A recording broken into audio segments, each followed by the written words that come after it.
तो आज से यार हम लोग शुरू करने जा रहे हैं मैकेनिकल प्रॉपर्टी ऑफ फ्लूइड, जो कि हमारा सेकंड यूनिट है फर्स्ट पेपर से, ये आप देख सकते हैं। अब इस यूनिट में आगे बढ़ने से पहले समझिए फोर स्टेट ऑफ, कितने स्टेट ऑफ मैटर होते हैं। तो there are four types of state of matter, four state of matter there are. तो उसमें आपको पता है पहला होता है सॉलिड, जिसकी हम स्टडी अर्लियर यूनिट इलास्टिसिटी में कर चुके हैं। दूसरा होता है लिक्विड, जिसकी स्टडी हम इस यूनिट में करेंगे। और तीसरा होता है गैसेस, गैसेस की स्टडी हम इसके बाद की unit that is kinetic theory of gases में करेंगे। और एक होता है प्लाज्मा। ठीक, अगर आपको ये नहीं पता प्लाज्मा क्या होता है तो मैं आगे एक्सप्लेन करूंगा कि प्लाज्मा क्या होता है। लेकिन चार स्टेट ऑफ मैटर होते हैं, सॉलिड, लिक्विड, गैसेस और प्लाज्मा। इसमें जो सॉलिड होता है ये फिक्स शेप, ये कैसा होता है, fix shape and fixed volume का होता है। अगर हमने इसके सॉलिड के ऊपर एक्सटर्नल फोर्स भी लगाया तो ये जल्दी से अपनी शेप और वॉल्यूम चेंज नहीं करता है ना। इसका मतलब ये हुआ कि सॉलिड जो है वो फिक्स शेप और वॉल्यूम का होता है। अगर किसी सॉलिड को आपने कंटेनर में डाल दिया तो वो कंटेनर का शेप नहीं लेगा। क्यों? क्योंकि उसका वॉल्यूम कैसा होता है, फिक्स होता है, उसका शेप कैसा होता है, फिक्स होता है। अब बात करते हैं हम लोग लिक्विड की। अगर हम लिक्विड की बात करें तो लिक्विड के पास अपना खुद का कोई शेप और साइज़ नहीं होता है, और इसे जिस कंटेनर में डाला जाए ये उस कंटेनर का जो है शेप और साइज़ को कंज्यूम कर लेता है ना। So it do not have, liquid do not have their own shape, do not have their own shape and volume. Same gases के जैसा कि लिक्विड को अगर आप ये कंटेनर में डालें, और एक कंटेनर मान लीजिए ऐसा कंटेनर है, ऐसा, इसमें हम लोगों ने लिक्विड को इंसर्ट किया तो लिक्विड भी क्या करेगा, इसी का शेप ले लेगा, है ना। इसलिए हम बोलते हैं कि लिक्विड का कोई शेप नहीं होता, they do not have their own shape और वॉल्यूम। अगर गैसेस की बात करें हम तो गैसेस में भी सेम कॉन्सेप्ट है ना, उसका भी कोई अपना खुद का शेप और साइज या वॉल्यूम नहीं होता है ना, सेम। अगर हम प्लाज्मा की बात करें तो सबसे पहले ये सवाल उठता है कि प्लाज्मा होता क्या है ना। हमारी टेक्स्ट बुक में दिया गया है कि फोर्थ स्टेट ऑफ मैटर है। तो चलो प्लाज्मा को समझते हैं। प्लाज्मा क्या होता है? ये जितने भी मैंने चार स्टेट ऑफ मैटर बताया है ना, ये फोर स्टेट ऑफ मैटर, पहले ये समझो ये होते कैसे है ना। जैसा मान लीजिए ये हमारा एक कंटेनर है ना, और इसमें हमने नीचे से हीट एनर्जी प्रोवाइड किया है, इस कंटेनर को हीट एनर्जी, हीट प्रोवाइड किया है, और इसके अंदर हमने रखा है एक बर्फ़ का पीस ऑफ, एक बर्फ़ का एक छोटा सा टुकड़ा हमने इस कंटेनर में रखा है ना। अब जैसे जैसे हीट देगी तो सबसे पहले ये बर्फ़ का टुकड़ा क्या करेगा, कौन से स्टेट ऑफ मैटर में आ जाएगा, सॉलिड से आ जाएगा, ये काय में, लिक्विड में आ जाएगा, सॉलिड से लिक्विड में आ जाएगा। तो अब मान लीजिए ये बन गया हमारा लिक्विड, ठीक है। अभी हमने फिर से इसको हीट एनर्जी दी, इसका टेम्परेचर पहुंच गया 100 डिग्री सेल्सियस पर। तो अब ये लिक्विड से कहाँ पर आ जाएगा, गैसेस में, जिसको हम लोग वेपर बोलते हैं, ठीक है। अब हमने फिर इस वेपर को एक कंटेनर में जमा किया, और इस कंटेनर को, ये जो कंटेनर है जिसमें अभी फ़िलहाल क्या भरी हुई है, गैसेस, इसको हम लोगों ने फिर से हीट दिया। तो हीट देने से क्या होगा, ये जो ये गैस का एक एटम मान लीजिए, और ये हो गया पॉजिटिव आयन, और इसके अतराफ क्या घूमते हैं, हमारे निगेटिव आयन्स, इलेक्ट्रॉन घूमते हैं। तो जब इस एटम को ये हीट एनर्जी दी जाती है, हीट एनर्जी बहुत ज़्यादा स्ट्रांग होती है ना, तो इससे क्या होता है, ये इसका पॉजिटिव आयन और निगेटिव आयन दोनों एक दूसरे से सेपरेट हो जाते हैं। तो ये जो आपको केमिस्ट्री में पढ़ा होगा, इसको हम लोग आयोनाइजेशन बोलते हैं। तो यहाँ पर गैस का क्या हो गया, आयोनाइजेशन हो गया। तो ये जो आयोनाइज्ड गैस है ना, ये आयोनाइज्ड गैस ही कहलाती है हमारी प्लाज्मा। ये क्या कहलाती है, प्लाज्मा कहलाती है। तो हम लिख लेते, फिर गैसेस से क्या बना है, प्लाज्मा, ठीक है। अब देखिए इन चार स्टेट ऑफ मैटर में से, that is solid, liquid, gases और प्लाज्मा से, अगर से हम लोग थोड़ी सी फोर्स लिक्विड, गैसेस या प्लाज्मा को लगाए तो वो फ्लो होना शुरू हो जाती है। क्या होना शुरू होते हैं, वो फ्लो होना शुरू हो जाते हैं। तो इसमें से अगर हम सॉलिड को बहाना चाहे तो सॉलिड तो नहीं बहता है, लेकिन लिक्विड, गैसेस और प्लाज्मा ये क्या होती है, फ्लो होती है। तो जो चीज़ बहेगी हम उसे फ्लूइड कहेंगे, हम उसे क्या कहेंगे, फ्लूइड कहेंगे। जो चीज़ बहेगी उसे हम क्या कहेंगे, फ्लूइड। अगर हम इसे लिखना चाहें तो हम लोग लिख लेंगे, any substance that can flow is a fluid, right. यहाँ पर लिक्विड फ्लो होता है, गैसेस फ्लो होता है और प्लाज्मा फ्लो होता है, इसलिए हमने इसे क्या कहा, fluid. Any substance that can flow is called fluid. अब देखिए, वैसे तो इस यूनिट में हम लोग मोस्टली पार्ट लिक्विड का ही पढ़ने वाले हैं। इस यूनिट में हम लोग मोस्टली पार्ट क्या पढ़ने वाले, लिक्विड का ही पढ़ने वाले। गैसेस और प्लाज्मा को तो बिल्कुल भी नहीं पढ़ने वाले, सॉलिड और प्लाज्मा को। गैसेस को थोड़ा बहुत, मतलब 1-2% गैसेस आने वाली है। लेकिन अभी आप ध्यान में रखिए कि हमारा फ्लूइड का मतलब इस यूनिट में होगा मोस्टली लिक्विड, एंड या फ्लूइड का इस यूनिट में हम लोग मतलब लेके सिर्फ लिक्विड और गैसेस से। अच्छा, एक और ज़रूरी बात मैंने यहाँ प्लाज्मा को लेकर बताना भूल गया। देखिए अभी इसके पॉजिटिव आयंस और नेगेटिव आयंस अलग अलग हो गए, पॉजिटिव चार्ज नेगेटिव चार्ज अलग अलग हो गए। तो ये जो प्लाज्मा है ये इलेक्ट्रिसिटी को भी कंडक्ट कर सकती है। सारी गैसेस इलेक्ट्रिसिटी कंडक्ट नहीं करती है, इलेक्ट्रिक करंट कंडक्ट नहीं करते हैं, लेकिन ये जो प्लाज्मा है ये कंडक्ट कर सकती है। ठीक है, एनीवे तो क्या पढ़े हम लोगों ने, हमने पढ़े कि मैकेनिकल प्रॉपर्टी ऑफ फ्लूइड की स्टडी स्टार्ट की हम लोगों ने। फ्लूइड बोले तो any substance that can flow, है ना। 4 टाइप के मैटर होते हैं, सॉलिड, लिक्विड और गैसेस। ठीक है, अब आगे बढ़ते हैं हम लोग। तो हमको बेसिकली क्या की स्टडी करना है, लिक्विड। चलिए, लिक्विड या फ्लूइड। अब देखिए अगर हम फ्लूइड की बात करें तो फ्लूइड एट रेस्ट भी हो सकता है, यानी कि एक कंटेनर में जमा हुआ लिक्विड। एक कंटेनर में जमा हुआ लिक्विड क्या कहलाएगा, at rest, fluid at rest. उसी तरह ये फ्लूइड इन मोशन भी हो सकता है। इन मोशन बोले तो कैनल या नदी से बहता हुआ पानी, राइट। तो ये रेस्ट में भी हो सकता और ये मोशन में भी होता। अगर हमारा फ्लूइड रेस्ट पे रहेगा और हम अगर उसकी स्टडी करेंगे तो हम उसे पढ़ेंगे, हम उसे कहेंगे हाइड्रोस्टैटिक। हम उसकी स्टडी क्या में करेंगे, हाइड्रोस्टैटिक में करेंगे। ठीक है, कब, जब हमारा फ्लूइड रेस्ट में होगा। और उसी तरह अगर हमारा फ्लूइड इन मोशन में होगा तो हम उसे पढ़ेंगे हाइड्रोडायनामिक्स में। क्या में पढ़ेंगे हम लोग, हाइड्रोडायनामिक्स। तो बेसिकली ये जो यूनिट है that is mechanical property of fluid, ये यूनिट हमको 2 पार्ट में है, एक है हाइड्रोस्टैटिक और एक है हाइड्रोडायनामिक। तो चलो फिर पहला पार्ट शुरू करते हैं हम लोग, और वो है हाइड्रोस्टैटिक।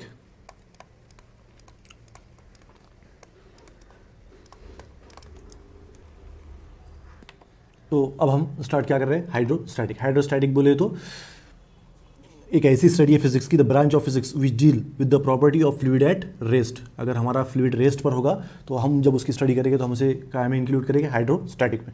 इट्स कॉल्ड हाइड्रोस्टैटिक, है ना। और आगे कुछ सेक्शन में हम लोग इसकी कुछ एग्जांपल और प्रॉपर्टी देखेंगे कि जब लिक्विड रेस्ट पर होता है, ये एक लिक्विड है और ये काय पर है, रेस्ट पर, तो ये हमें कौन कौन सी प्रॉपर्टी को शो करता है, इसी की स्टडी अब हम आगे कुछ सेक्शन में देखेंगे। अब देखिए लिक्विड जब रेस्ट पे होता है तो वो एक बहुत ही इंपॉर्टेंट प्रॉपर्टी शो करता है, और उस प्रॉपर्टी का नाम है प्रेशर। उस प्रॉपर्टी का नाम क्या है, प्रेशर। मैं आपको ये बोलना चाहता हूँ कि अगर आप चाहते हैं कि ये यूनिट में आपको एकदम फील आए तो सबसे पहले ज़रूरी है कि आप ये बात को समझिए कि प्रेशर क्या होता है। अगर आपको प्रेशर समझ में आ गया ना, एकदम फील आ गई आपको प्रेशर की, तो समझ जाना ये यूनिट आपके लिए बहुत आसान होने वाला। तो चलिए प्रेशर को समझते हैं एकदम बढ़िया से। अब देखिए यहाँ पर ये स्कूल का बैग है। लेट्स से कि इसके अंदर जो कापी किताबों का मास है वो मान लेते हैं हम लोग, वो टेक्स्ट बुक वगैरह जो बुक्स का मास है वो मान लेते हैं हम लोग उसका 10 kg, राइट। और अब ये जो आपको यहाँ पर इसके शोल्डर स्ट्रैप्स दिख रहे हैं, ये शोल्डर स्ट्रैप्स, राइट, इसका जो एरिया है वो मान लेते एरिया ए है।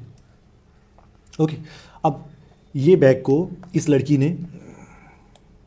ने क्या किया, इस बैग को अपने शोल्डर के ऊपर लटकाया, है ना। तो ये बैग शोल्डर के ऊपर डाउनवर्ड फोर्स लगाएगा, इसके पास मास है, नीचे जी लग रहा है ना। तो लेट से कि वो जो डाउनवर्ड फोर्स होगी वो mg के बराबर है। m की वैल्यू हो गई 10 और g की वैल्यू मान लेते हैं 10। तो 100 न्यूटन की फोर्स लगा रहा है डाउनवर्ड डायरेक्शन में ये बैग इस लड़की के शोल्डर पर, राइट। तो इस 100 न्यूटन फोर्स का इस बच्ची के शोल्डर पे कुछ ना कुछ इफेक्ट होगा कि नहीं होगा, है ना। इसके शोल्डर दुखना शुरू हो जाएगी। ओके, हाँ। अब देखिए अब हम क्या करते हैं, अब ये जो हम लोगों ने यहाँ पर ये शोल्डर स्ट्रैप लगाए थे इसको यहाँ से निकाल देते हैं, और इनकी जगह हम लोग लगा देते हैं यहाँ पर वायर, एकदम बारीक वायर, ऐसे बारीक वायर लगा देते। और फिर से इस लड़की के शोल्डर पर हम लोगों ने ये बैग को टंगाया। अब क्या होगा, अब जो है पहले ये बैग सिर्फ डाउनवर्ड फोर्स लगा रहा था जिसकी वजह से इसके सिर्फ शोल्डर दर्द दे रहे थे, और अब ऐसा हो सकता है कि इसके शोल्डर पर इसकी स्किन कट जाए, इसके शोल्डर के पास की स्किन कट जाए। मतलब अब इफेक्ट क्या हो गया, उसका बढ़ गया है। क्यों बढ़ा है, क्योंकि हमने इसके एरिया को, ये जो बैग है बैग के एरिया को क्या कर दिया है, कम कर दिया है। पहले इसका एरिया ए था, अब इसका एरिया बहुत ही कम हो गया है, बहुत ही छोटा एरिया हो गया है। तो छोटा एरिया होने की वजह से फोर्स का इफेक्ट क्या हो गया है, बढ़ गया है, फोर्स का असर बढ़ गया है। समझ में आई बात आपको। तो अगर ये फोर्स का इफेक्ट यही कहलाता है प्रेशर, और ये होता है F/A के बराबर, downward force acting per unit area. यही मैंने आपको यहाँ पर बताया है। देखिए ये इक्वेशन हमको क्या बताती है कि अगर से एरिया कम होगा, एरिया कैसा होगा, कम होगा, तो प्रेशर कैसा होगा उसका, बहुत ज़्यादा होगा। समझ में आई आपको बात? ये एक स्कूल के बैग से आपको बहुत अच्छी समझ में आई होगी कि अगर ये स्कूल के बैग का स्ट्रैप हम लोग बहुत कम कर देंगे तो एरिया कम हो गया, तो इसके ऊपर लगने वाला फोर्स का असर, that is effect of force, that is called as pressure, है ना। तो ये क्या हो जाएगा, बढ़ जाएगा, that is P is equal to F/A। और ऐसे हम लोग ढेर सारे एग्जाम्पल से घिरे हुए हैं हमारे आसपास। अब देखिए एक और एग्जाम्पल बताता हूँ मैं आपको। अब यहाँ पर देखिए ये शख्स आइस स्केटिंग कर रहा है ना। अगर आप गौर से देखेंगे तो अपने पैरों के नीचे इसने ये, मैं इसकी फ़ोटो लेकर यहाँ बता देता हूँ, ठीक है, अपने पैरों के नीचे इसने ये लकड़ी का एक बड़ा सा बोर्ड फिट किया है पैरों के नीचे। क्यों? बगैर बोर्ड के आगे नहीं बढ़ सकता था क्या? तो आंसर है नहीं बढ़ सकता था। क्यों? क्योंकि ये है बर्फ़, मान लीजिए बर्फ़, और ये इसके 2 पैर है ना, मान लेते, ड्राइंग बहुत ही बकवास है मेरी। तो ये 2 पैर के ऊपर इसका फोर्स लगता था डाउनवर्ड, तो इसके पैर क्या होते थे, इसमें धंस जाते थे, है ना। हमको इसके ऊपर स्लिप होना है, तो हम चाहते हैं कि डाउनवर्ड फोर्स कम हो जाए। हम क्या चाहते हैं, डाउनवर्ड फोर्स कम हो जाए। डाउनवर्ड फोर्स कम हो जाएंगे तो ये बर्फ़ में घसेगा नहीं ना, तो उसने क्या कर दिया, एरिया को बड़ा कर दिया। ये एरिया को बड़ा कर दिया। एरिया को बड़ा करने की वजह से डाउनवर्ड फोर्स क्या होगी, कम होगी। यानी कि या हम ये हमारी आम भाषा में बोल सकते हैं कि एरिया को बड़ा करने से फोर्स का इफेक्ट क्या हो गया, कम हो गया। और ये फोर्स का इफेक्ट को ही हम लोग क्या कहते हैं, pressure, that is pressure is equal to F/A। Area यहाँ पर बढ़ गया तो प्रेशर क्या हो गया, कम हो गया, जिसकी वजह से ये अंदर तक धसा नहीं। अब देखिए ये है हमारा प्रेशर P, और इसका ये किसके बराबर होता है, F/A। ये जो फोर्स है इसकी डायरेक्शन की बात करते हैं हम लोग कि ये फोर्स की डायरेक्शन कहाँ होगी। ओके, तो यहाँ पर समझिए हम क्या समझ रहे हैं कि फ्लूइड में ये जो फोर्स है इसकी डायरेक्शन क्या होती है। तो ये एक हमारा कंटेनर है, वाटर का कंटेनर है, और इसमें पानी भरा हुआ है। ओके, तो क्या होता है, बात को ध्यान में रखिए कि जब भी फ्लूइड के कॉन्टैक्ट में, यहाँ पर लिक्विड लिया हमने, फ्लूइड की जगह हमने क्या लिया, लिक्विड, और यहाँ पर लिया हम लोगों ने एयर, है ना। तो जब भी फ्लूइड के कांटेक्ट में कोई ऑब्जेक्ट आएगा तो फ्लूइड उसके ऊपर हमेशा 90 के एंगल में फोर्स एक्सर्ट करता है। मतलब यहाँ पर फोर्स की डायरेक्शन, यहाँ फोर्स की डायरेक्शन, यहाँ फोर्स की डायरेक्शन ऐसी होगी, यहाँ फोर्स की डायरेक्शन, और यहाँ पर फोर्स की डायरेक्शन कैसी होगी, इस डायरेक्शन में। आई बात समझ में आपको? या आप इसे चाहे तो यहाँ से अगर आप इसे पंक्चर कर दें तो पानी ऐसा गिरेगा और फिर ग्रेविटी की फोर्स की वजह से वैसा तिरछा हो जाएगा, है ना। लेकिन बाहर वो कितने के एंगल में आएगा, हमेशा 90। क्यों? क्योंकि उसके ऊपर फोर्स 90 के एंगल में लग रही है ना। तो ये जो फोर्स होती है फ्लूइड में, ये कैसी फोर्स होती है, नॉर्मल फोर्स होती है। कैसी फोर्स होती है, नॉर्मल फोर्स होती है। आप एयर में देख लो, आप इसे यहाँ से पंक्चर करो, यहाँ से हवा ऐसे निकलेगी, नहीं आप यहाँ से पंक्चर करो, हवा ऐसे निकलेगी, आप यहाँ से पंक्चर करो, हवा ऐसे निकलेगी, आप यहाँ से पंक्चर करेंगे, यहाँ से ऐसे निकलेगी, यहाँ से ऐसे निकलेगी। तो यहाँ पर हो गया 90 का, ये तक 90 का, है ना। ये हो गया कितने का, 90 का। तो फ्लूइड में ये जो फोर्स होता है, ये फोर्स की डायरेक्शन क्या होती है, नॉर्मल। और हम इस नॉर्मल फोर्स को थ्रस्ट भी बोलते हैं। क्या बोलते हैं हम लोग, थ्रस्ट भी बोलते हैं।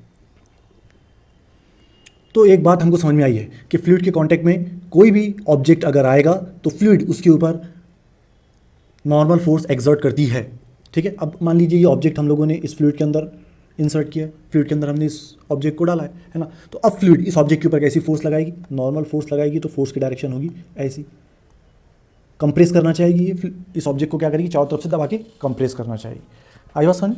तो ध्यान में रखिए कंटेनर के साथ इस एंगल में, और उसके अंदर कोई ऑब्जेक्ट है तो, मतलब बस एक बात ध्यान में रखिए कि कोई भी ऑब्जेक्ट इसके कांटेक्ट में आया तो ये उसके साथ हमेशा कितने के एंगल में फोर्स लगाएगी, नॉर्मल फोर्स लगाएगी, ठीक है। ये एक इंपॉर्टेंट बात है ना। अब चलो टेक्स्ट बुक के कुछ क्वेश्चन देखते हैं इसके ऊपर।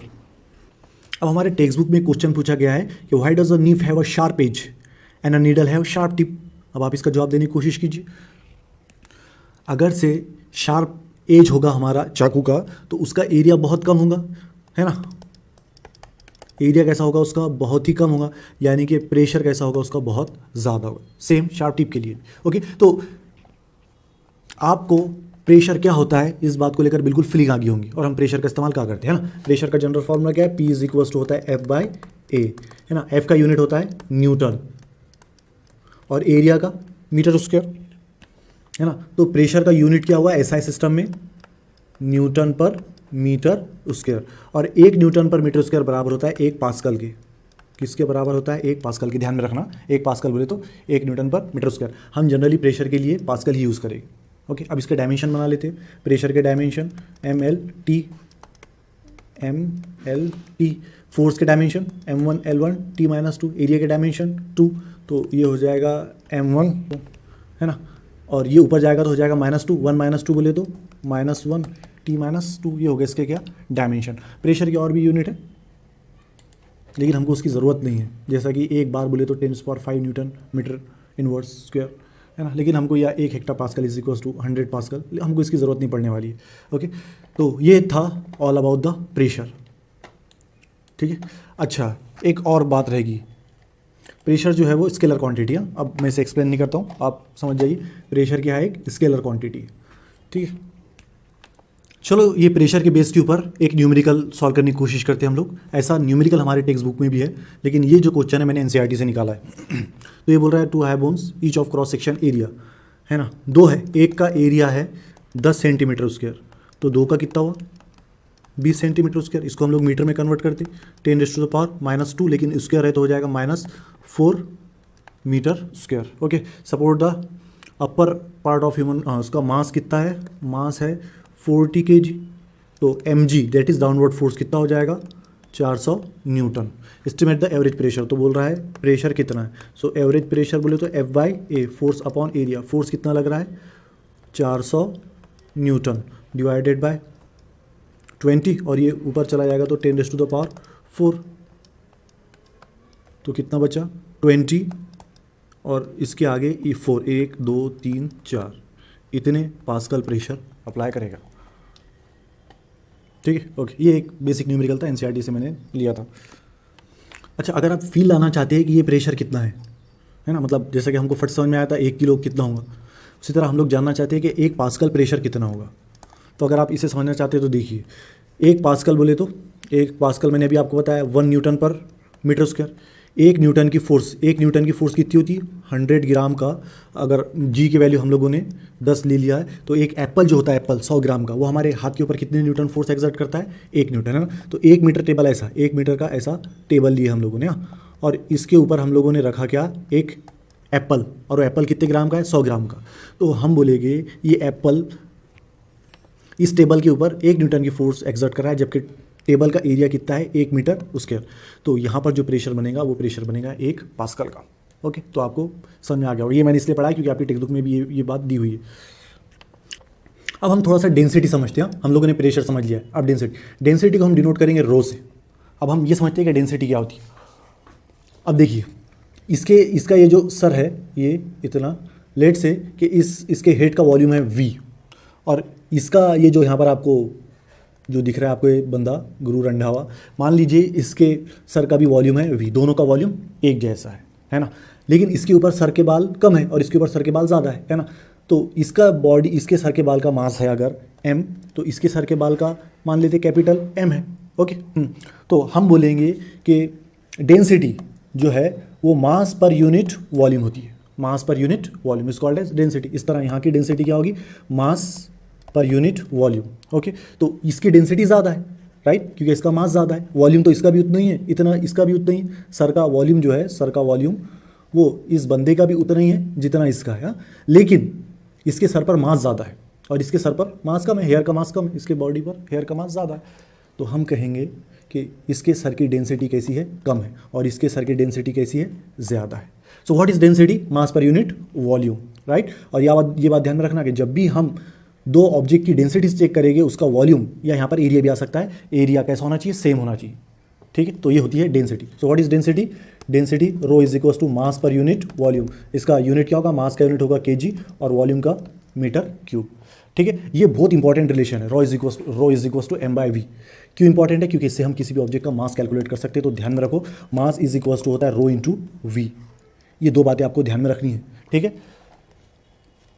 तो फिर से मैं बोल रहा हूँ, ये यूनिट में अगर आपको प्रेशर और डेंसिटी नहीं समझ जाए तो आप ये यूनिट को छोड़ दीजिए। पहला क्या है, प्रेशर। प्रेशर क्या होता है, फोर्स अपॉन एरिया। और दूसरा क्या है, डेंसिटी। डेंसिटी क्या होता है, मास पर यूनिट वॉल्यूम। और ये हमको क्या देगा, ये हमको देता है मास, किसी भी ऑब्जेक्ट का मास हमको दे सकता है। और ये क्या दे सकता है हमको, ये किसी भी ऑब्जेक्ट पर लगने वाली फोर्स हमको दे सकता है, ठीक है। इसका यूनिट क्या होता है, इसका यूनिट होता है कितना, पास्कल। और इसका यूनिट क्या होता है, केजी पर मीटर क्यूब, ठीक है। So this is all about the introduction to pressure and density. अब चलो लगे हाथ, मान लीजिए कि अभी हम क्या पढ़ रहे हैं, हाइड्रोस्टैटिक, मानी रुका हुआ पानी।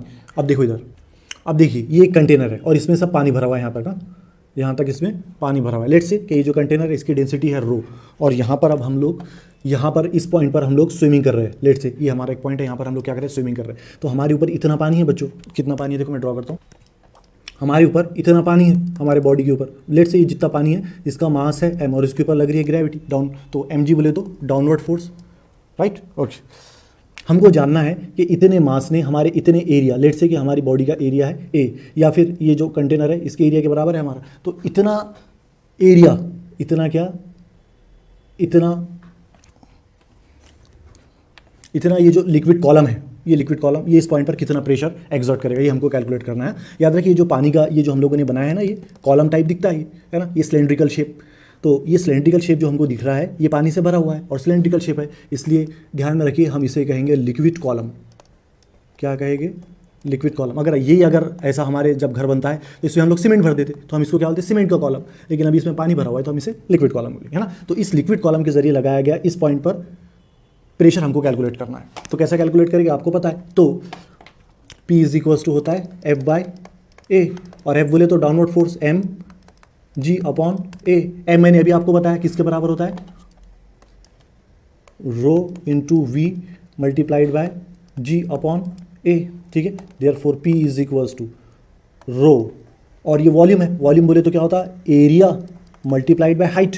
सो लेट से इसकी हाइट जो है वो है h, तो ये h multiplied by g divided by a। सो ये a से a कैंसल, तो इस पॉइंट पर प्रेशर कितना है, P इज इक्वल्स टू है रो एच जी। प्रेशर कितना हुआ हमारा इस पॉइंट पर, रो एच जी। तो इस बात से हमें एक और बात समझ में आती है इस इक्वेशन से, जो लिक्विड के जरिए लगाया गया प्रेशर है वो काय पे डिपेंड करता है, हाइट पर, एरिया पर डिपेंड नहीं करता है, क्योंकि इसमें एरिया है ही नहीं। समझ में आई बात।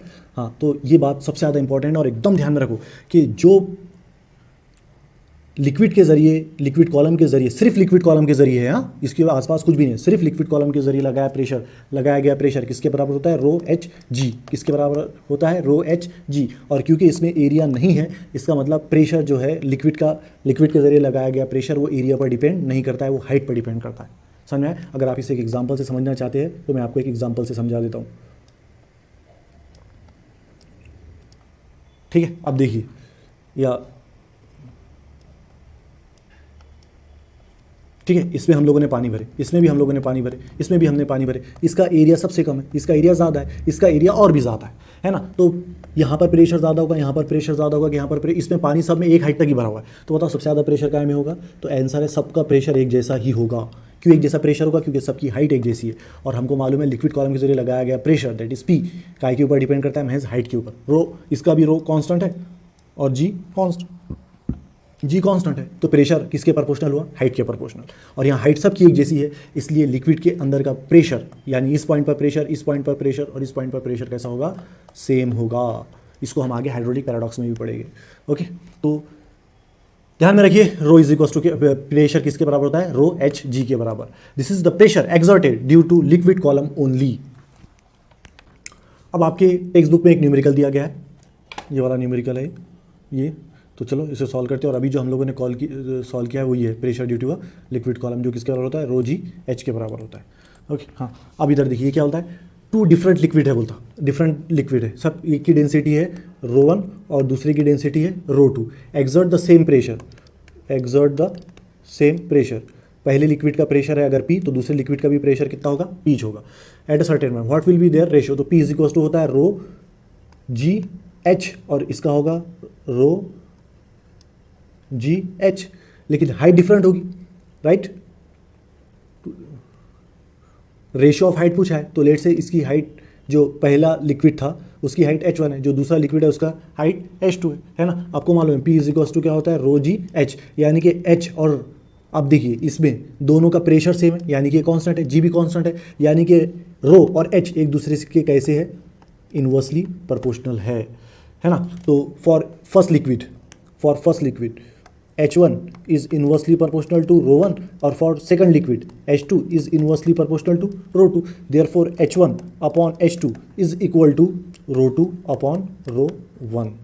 तो ये होगा उनकी हाइट का ratio, that is H1 upon H2 is equal to rho 2 upon rho 1। क्यों, क्योंकि हाइट और डेंसिटी एक दूसरे के कैसे होते हैं, इनवर्सली प्रोपोर्शनल होते हैं। यही ये न्यूमेरिकल से बताना चाहता है।